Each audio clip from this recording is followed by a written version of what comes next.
በዛሬው ዕለት በአንድ ጀንበር 800 ሚሊዮን ችግኞችን የመትከል መርሃ ግብር እየተከናወነ ይገኛል። አዲስ አበባን ጨምሮ በመላው የሀገሪቱ ክፍል ማለት ነው። በዚህ ተስፋን እንትከል በተሰኘው ህዝባዊ ተሳትፎ ላይ ጠቅላይ ሚኒስትር አብይ አህመድን ጨምሮ ከፍተኛ የመንግስት የስራ ኃላፊዎችና በሚሊዮን የሚቆጠሩ ዜጎች እየተሳተፉ ይገኛሉ። ባልደረባችን ኤርሚያስ በጋሻው ሁነቱን በተመለከተ ያሉ መረጃዎችን ሊነግረን እዚህ ስቱዲዮ ተገኝቷል።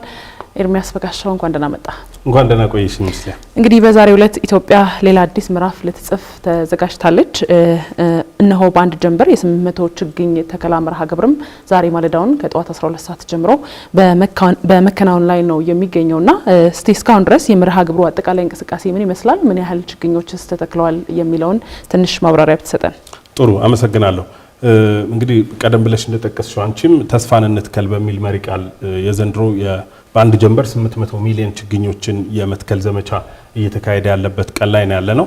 እንግዲህ ይህ ዘመቻ የዘንድሮ የአረንጓዴ አሻራ የአንድ ጀንበር ዘመቻ የዘንድሮ የ2018 የአረንጓዴ አሻራ ዘመቻ አካል ነው። በዚህ በ2018 የአረንጓዴ አሻራ ዘመቻ 8.5 ቢሊዮን ችግኞችን ለመትከል ታቅዷል። እንግዲህ ዛሬ በአንድ ጀንበር የሚተከለው 800 ሚሊዮን ችግኝ የዚህ 8.5 ቢሊዮን ችግኞች የመትከል እቅድ አካል ነው ማለት ነው። እንግዲህ ይሄንን የችግኝ ተከላ መርሃ ግብር ከዛሬ ከማለዳው 12 ሰዓት አንስቶ በመላው ኢትዮጵያ በነቂስ ወጥቶ ህብረተሰቡ እየተከለ ነው የሚገኘው። ይህንን ሂደት ለመከታተል በአርቲፊሻል ኢንተለጀንስ ኢንስቲትዩት የተቋቋመ ሲቹዌሽን ሩም ወይም የሁኔታ መከታተያ ቢሮ አለ። በርካታ ባለድርሻ ተቋማት የተካተቱበት እና የሳተላይት መረጃና ሌሎችንም መረጃዎች በመጠቀም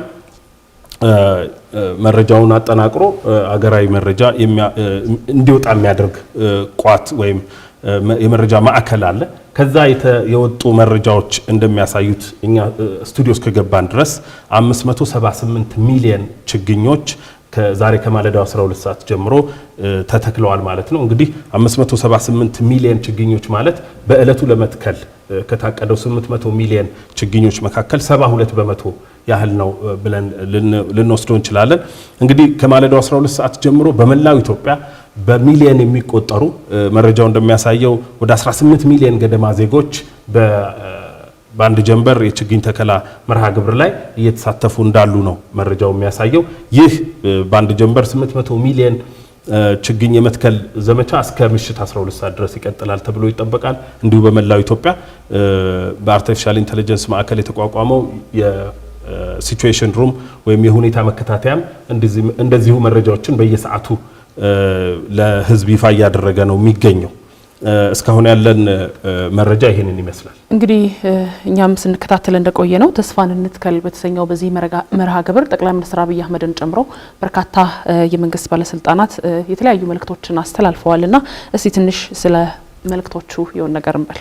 አዎ እንግዲህ እንደጠቀስሽው ከማለዳው 12 ሰዓት ጀምሮ ከ18 ሚሊዮን ገደማ ዜጎች ናቸው የተሳተፉት። ከሲቹዌሽን ሩም ወይም ከሁኔታ መከታተያ ባገኘነው መረጃ መሰረት ዜጎች ብቻ ሳይሆኑ ከፍተኛ የመንግስት የስራ ኃላፊዎችም እንደዚሁ በተለያዩ የችግኝ መትከያ ስፍራዎች ላይ በተዘጋጁ የችግኝ መትከያ ስፍራዎች ላይ አረንጓዴ አሻራቸውን እያሳረፉ እንዳሉ ነው የተለያዩ መረጃዎች የሚያሳዩት።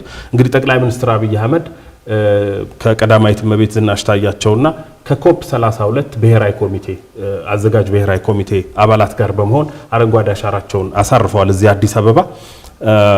ጠቅላይ ሚኒስትር አብይ አህመድ በመልእክታቸው ዜጎች ይህንን በአንድ ጀንበር 800 ሚሊዮን ችግኝ የመትከል ዘመቻ ለማሳካት እንዲረባረቡ ጥሪ አቅርበዋል። የራሳቸውን አረንጓዴ አሻራ ካሳለፉ በኋላ እንግዲህ እንደሚታወቀው ኢትዮጵያ በ2027 የሚዘጋጀው የኮፕ 32 የአየር ንብረት የተመድ የአየር ንብረት ለውጥ ጉባኤ አዘጋጅ ነች። ይህንን ጉባኤ ለማዘጋጀት ስትመረጥም እንግዲህ ባለፉት 7 ዓመታት በአረንጓዴ አሻራ መርሃ ግብር ያስመዘገበቻቸው ስኬቶች እንደ አንድ ጉባኤ ከማዘጋጀት አቅም ባሻገር በአረንጓዴ አሻራ ዘመቻ የተመዘገቡ ስኬቶች እንደ አንድ ትልቅ ስኬት ከግምት ገብተዋል ማለት ነው። ኢትዮጵያ ይህንን ጉባኤ ለማዘጋጀት ስትመረጥ ማለት ነው። እንግዲህ ይህ ጉባኤ በዋናነት የአየር ንብረት ለውጥ ላይ የዓለም መሪዎች እና ባለሙያዎች የሚነጋገሩበት፣ ድርድሮች የሚደረጉበት፣ ከ50 ሺህ እስከ 80 ሺህ ተሳታፊዎች ይሳተፉበታል ተብሎ የሚጠበቅ በጣም ትልቅ ጉባኤ ነው። እንግዲህ ኢትዮጵያ ይህንን በ2027 በፈረንጆች አቆጣጠር ማለት ነው የምታስተናግድ ይሆናል። ዛሬ ጠቅላይ ሚኒስትር አብይ አህመድ ይህንን የአረንጓዴ አሻራ መርሃ ግብር በተሳተፉበት ጊዜ ብሔራዊ ኮሚቴው የኮፕ 32 ፕሬዝዳንት የውጭ ጉዳይ ሚኒስትር ዶክተር ጌዲዮን ጢሞቴዎስ ናቸው። የብሔራዊ ኮሚቴውም ሰብሳቢ እሳቸው ናቸው። በችግኝ ተከላ መርሃ ግብሩ ላይ ከጠቅላይ ሚኒስትሩ ጋር እርሳቸውም እንዲሁ ተሳትፈዋል ማለት ነው። ይሄ በጠቅላላ ዛሬ የተካሄደው የአንድ ጀንበር የችግኝ ተከላ ዘመቻ በጠቅላላ ባለፉት 7 ዓመታት እየተካሄደ ያለው የአረንጓዴ አሻራ ዘመቻ ኢትዮጵያ እንድትመረጥ የራሱን የሆነ አስተዋጽኦ አበርክቷል ብለን መጥቀስ እንችላለን። እንግዲህ እስከ ዛሬ ድረስ 53 ቢሊዮን ችግኞች የተተከሉበት ሁኔታ አለ። ባለፉት 7 ዓመታት በተከታታይ ያለማቋረጥ ሲካሄድ የነበረ ዘመቻ ነው የአረንጓዴ አሻራ ዘመቻ። 53 ቢሊዮን ችግኞች እስካሁን ተተክለዋል። የዘንድሮውን ሲጨምር ደግሞ ቁጥሩ ከፍ ይላል ተብሎ ይታሰባል። እንግዲህ አንተም እንደገለጽከው የአረንጓዴ አሻራ መርሃ ግብር ላለፉት 8 ዓመታት ኢትዮጵያ ስትተገብር ቆይታለችና እስካሁን በተካሄደው መርሃ ግብሮች የተገኙ ስኬቶች ምን ይመስላሉ? የአንድ ጀንበር ንቅናቄ ቁጥራዊ መረጃዎችስ ምን ያሳያሉ? ጥሩ እንግዲህ የአረንጓዴ አሻራ ዘመቻ ከተጀመረ ዘንድሮ 8ኛ ዓመት ነው። 2011 ዓ.ም ነው የተጀመረው። የአረንጓዴ አሻራ ዘመቻ በየአመቱ ቅድም እንደጠቀስኩት ያለማቋረጥ በተለያዩ ሁኔታዎች በምትፈተንበት ጊዜ እንኳን ኢቭን በግጭቶች በነበሩበት ጊዜ እንኳን የኮቪድ-19 ወረርሽኝ በነበረበት ጊዜ እንኳን በጣም ፈታኝ ሀገራዊ ሁኔታዎች በነበሩበት ጊዜ ሳይቋረጥ የቀጠለ ዘመቻ ነው። ዜጎች በዚህ የአረንጓዴ አሻራ ዘመቻ ላይ ከብሔር፣ ከቋንቋ፣ ከጾታ፣ ከተለያዩ ልዩነቶች ባሻገር የሚመለከቱት ከፖለቲካ ባሻገር የሚመለከቱት ዘመቻ ሆኖ ነው የተመለከትነው። በየአመቱ በአማካይ እስከ 25 ሚሊዮን ዜጎች የሚሳተፉበት ዘመቻ ሆኖ ነው እየተመለከትነው ያለነው። በ2011 እንግዲህ በአንድ ጀንበር ደግሞ ከፍተኛ ቁጥር ያለው ምናልባትም በዓለም ክብረ ወሰን ሊባል በሚችል ደረጃ ተከላ የተጀመረበት ጊዜ ደግሞ በዛው አመት ዘመቻው በተጀመረበት በ2011 ዓ.ም ነው። በዛ አመት 350 ሚሊዮን ችግኞች ነበሩ በአንድ ጀንበር የተተከሉት። ያ አመት እንግዲህ ኢትዮጵያ ከዚህ ቀደም በህንድ የተያዘውን ክብረ ወሰን ማለፍ የቻለችበት ጊዜ ነበር። ህንድ በአንድ ጀንበር 60 ሚሊዮን ችግኞች ነበር የተከለችው። የህንድን ክብረ ወሰን በከፍተኛ መጠን ያለፈችበት ጊዜ ነበር። ከዛ በኋላም እንዲሁ ቁጥሩ በከፍተኛ መጠን እየጨመረ ነው የመጣው። እስካሁን የዘንድሮውን ሳይጨምር ማለት ነው 2.2 ቢሊዮን ችግኞች ኢትዮጵያውያን በአንድ ቀን ብቻ የተከሏቸው ችግኞች ናቸው። በአንድ ጀንበር በመትከል ዘመቻ ማለት ነው። ያለፈው አመት 714 ሚሊዮን አካባቢ ችግኞች በአንድ ጀንበር የተተከሉበት ሁኔታ አለ። ቁጥሩ እንደዚህ እያለ ነው የጨመረው። ዘንድሮ ደግሞ 800 ሚሊዮን ችግኞች በአንድ ጀንበር ዛሬ ይተከላሉ ተብሎ ይጠበቃል እስከ ምሽት ድረስ።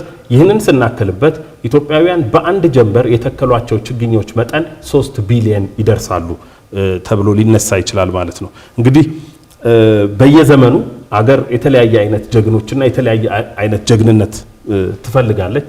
አድዋ ላይ አያቶቻችን ኢትዮጵያ በቀኝ ግዛት እንዳትያዝ መስዋዕትነት ከፍለው ያሳለፉበት ጊዜ ነበር። በየዘመኑ ድህነት ላይ የዘመትንበት ጊዜ ነበር። እንግዲህ የየዘመኑ ጀግንነት ይለያያል። የዚህ ዘመን ጀግንነት ደግሞ የአየር ንብረትን ለውጥ መቋቋም ነው። የዘንድሮ ጀግንነት ይሄ ነው።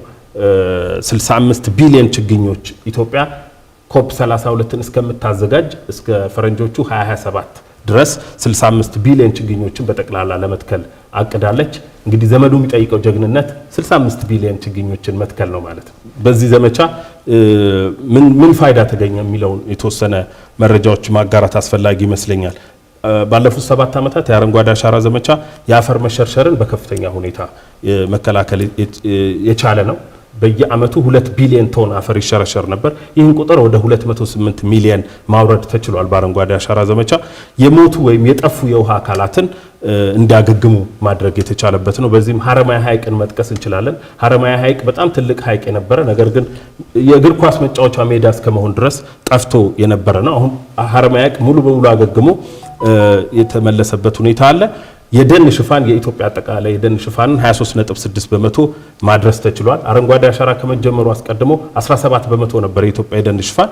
ለ2.5 ሚሊዮን ዜጎች ደግሞ እንደዚሁ የስራ ዕድል መፍጠር የቻለ ነው። 11 ሚሊዮን ሄክታር መሬት ደግሞ እንዲሁ ባለፉት 7 ዓመታት በደን መሸፈን ተችሏል።